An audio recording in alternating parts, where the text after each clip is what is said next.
welcome to Staying Connected with Carrot.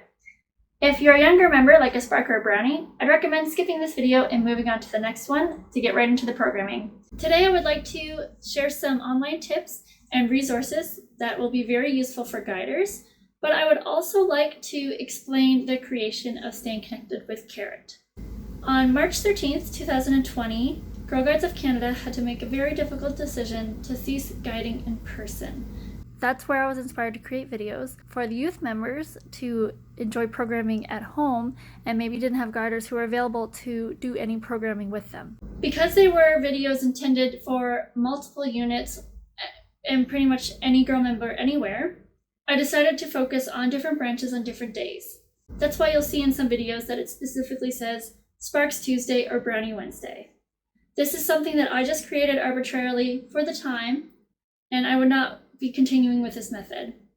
For my future videos, I will be trying to focus on broader programming so that it reaches more than one branch, but also they will be slightly less frequent because there are other great videos available on this YouTube channel. So guiders, how can you be more connected with Girl Guides? I'm going to show you some resources you might not be aware of, help elaborate on some that have changed a little bit, and I'm sure that all of you, even the seasoned guiders, will learn a little bit something from this video. So enjoy, and remember, I might go a little bit quick, but you can always rewind, pause, go back.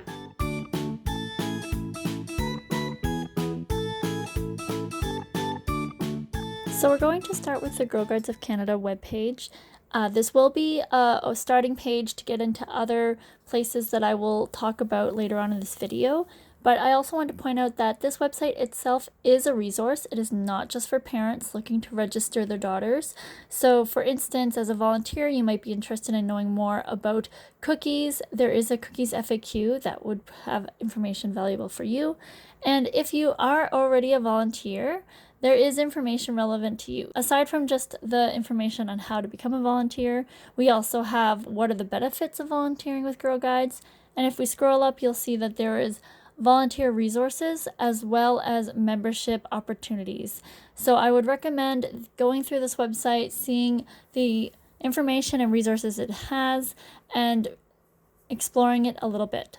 We'll go back to the home page now because this is a very easy way to get into MemberZone. MemberZone is going to be a crucial part of your guiding career, and you absolutely need to become very familiar with MemberZone. So if we click on MemberZone here, if you've never logged in before, you will need to activate your account. You do need an IMIS number, which is an identification number unique to you. So make sure to activate your account before you go any further. So once we log in, I can show you. So on a first glance, MemberZone is a lot of information, but we're going to walk through it. So there's three main tabs. The Programs tab, please visit, wonderful information. Safe Guide, I really want to stress that the current version of Safe Guide is always online. If we click on Safe Guide, you'll see that there's a tab to click and actually view the document. I strongly recommend always coming back to this document online and not printing it. Once you print a document, you cannot be certain that it is up to date, whereas if you go online, we will always have the latest version posted. So let's go back, and whenever you're in a panel and you want to go back to the main page, you can just go in this upper left hand corner and click home. That'll bring you back to the tabs where we can see everything again. So I don't want to open the rosters tab for privacy reasons, but you should be in your rosters very regularly. You should be making sure that your adult members are showing, that your youth members are showing. Rosters also show if your guiders have their Safe Guide valid, if their image release is valid, and for your youth members as well. So you should be in your rosters very often. If we draw our attention now back to the banner at the top, every one of these tabs has a drop-down menu with more options. And with the arrows, there are even more options after that. The thing to remember about MemberZone is that every one of these boxes is a hyperlink in itself.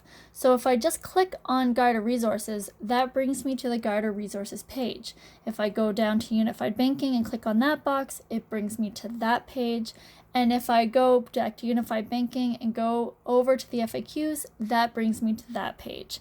This might seem a little bit confusing, but it's really good to know, because if we go to communications, I wasn't aware at first that you could just click on Brand Center instead of going over to those specified options. And if we go back to the table, you'll see that all the options that are available here on the right are also showing on the left. So it's like you're able to go in at different stages on the website. So I highly recommend taking the time to go through each one of these tabs and really starting to familiarize yourself with all of the information that is available on MemberZone. The intention is not for you to memorize everything that you are able to know, but really that you are familiar with where you can go and find the information. Now, something that even more seasoned guiders might not be aware of is that a lot of training has now been pushed to be available online via modules. So if we click on the training tab and we go to the new guider learning path, you'll see that there is training available for new guiders. So if we scroll down to the bottom, these pictures here are actually hyperlinks. So if you click on the one that's relevant to you, it'll take you to another page, and you'll see that it has steps on instructions and how it will work. It is recorded in your IMIS, so this is training that will be recorded and count towards your guiding resume, if you will. There are also key documents that every new guider should be familiar with and complete. And speaking of SafeGuide, SafeGuide is also required for every guider that registers as an adult member. So if we go back to training and we go to SafeGuide, you'll see that not only does it provide the trainers for all the provinces, but if you click on the tab, click here, it will take you to the online training for SafeGuide. Again, it takes you to another page where it gives you instructions, and it is recorded in your IMIS record, so it is official. We'll return to the main page for Girl Guides Canada again. This is where you can first see how to access the Girls First platform. I would recommend favoriting this tab as it is its own unique website. As you can see, it is experience.girlguides.ca, so it is external from the Girl Guides website. There is also content that is available without having to log in. So this is the content that is available without logging in. Of course, logging in will grant you complete access to the platform, as well as access to your unit that you belong to.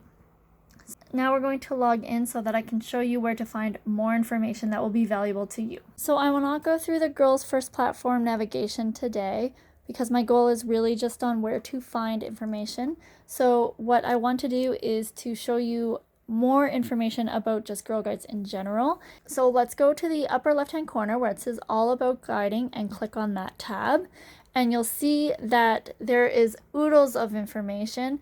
There's information about every branch. So for example, if we click on Sparks, you'll see that it gives you information about the Sparks branch. It gives you information about discovery badges. And if we scroll down, it elaborates on traditions. And further down, you'll see that it even goes into suggestions on how you could run your meeting night. So a really good resource, especially if you're switching branches or a new guider yourself. It is invaluable. I'd also highly recommend checking out the insignia page. Some of you might not realize all the insignia that is available for your branch. Some pins are newer, so it's always good to make sure that you're actually aware of what is available out there. And of course, the Guider Handbook. Now, there was a link to the Guider Handbook through MemberZone, but it also is available here. This is a really great resource. It helps explain some of the traditions about Girl Guides. It explains about the branches. It's one of those things that you should try to revisit. So for example, here you can see the explanation for why we hold 3 fingers, brownies up, and Sparks only have 2. It's for the different parts of the promise. Not everyone actually knows that. There is information in the Guider Handbook that I think would benefit many guiders. So the last thing I want to talk about is Facebook. Facebook is used by Girl Guides of Canada. There is a Girl Guides of Canada Facebook page, not to be confused with a Facebook group. Facebook groups are private, and there very likely is a Facebook group for your district or your province. So For newer guiders, I recommend definitely speaking out to your district commissioners and asking them. There very likely is a Facebook group in your area. You might also be interested in starting your own Facebook group for your unit. Just be sure to be conscious of privacy and safety online. Now, on Facebook, sometimes we see posts and we want to get notifications about it, so we think the only way is to comment and say following. I want to let you know that this is archaic and no longer required, so forget that. Instead, we'll scroll up and see the 3 little dots at the top. Click that and press turn on notifications.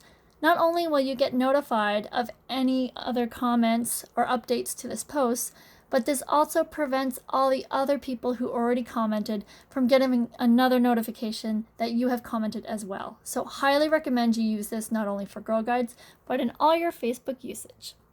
Now, the difference between a public and private Facebook group is important because sometimes members see a post in a group and want to share it. It's important to note that larger groups and all Girl Guide groups will be private, and a private group means that only members that belong to the group will see what's posted. That's why it is not possible to share a post that was posted in a group outside of that group. And also you can note that you can change a public group to private, but you cannot change a private group into public. So I hope that helps explain a little bit more about Facebook and helps your day-to-day use. Thank you for enjoying a special edition of Staying Connected with Carrot, and I hope you learned something new. Bye for now.